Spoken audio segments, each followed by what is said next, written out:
Nous continuons toujours le troisième Perek du Gaon de Vilna sur Even Shlema. Tov lo la'adam shikabetz rak me'at mamon ve'yaseh tzedaka.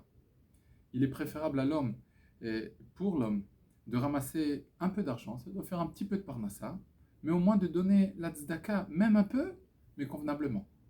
Chez Az ou Yotzei de Chovat betzedaka bekal, parce qu'à ce moment-là, il arrive à faire cette mitzvah de tzedaka qui n'est pas évidente du tout à pratiquer, il la pratique de façon normale, convenable, même si c'est très peu. Et grâce à ça, il peut avoir la possibilité. Yoter il peut même donner plus que ce qu'il gagne. Et ça, c'est une vraie tzedaka. Mima, chez Yelo Arbe, plutôt que d'avoir énormément d'argent, et de ne pas donner ce qu'il faut d'après la halacha. C'est-à-dire que si le gars, il fait un chidouch atzum, il vaut mieux gagner peu d'argent, donner peu, mais donner convenablement, plutôt que d'avoir beaucoup d'argent et de risquer de ne pas donner ce que Akadosh Baruch Hu il attend de nous. C'est terrible. Afalpi, shegam midat apazranut yoter midai eno al tzad ayoter tov. Bien que le fait de dispenser son argent, de dépenser son argent dans n'importe quelle situation de la vie, c'est pas atzad ayoter tov, c'est pas le mieux du monde.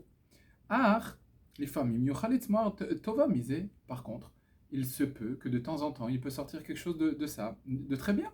Entre autres, pour la tzedaka, parfois, on donne plus que, c'est rare, mais on donne plus que ce que la halacha exige de nous, et ça peut être considéré, Baruch Hashem, même comme une grande mitzvah. Par contre, aval midat akilud beyoter, mais le fait de dilapider son argent, ça c'est bevadai, ou ach le marsor le olam, ça c'est très négatif et ça peut manquer tout le temps, c'est zelotov. C'est pas le derech à faire. Nous avons fini Baruch Hashem avec ça, le troisième perek. Bederech klal, j'aime bien continuer à la seder.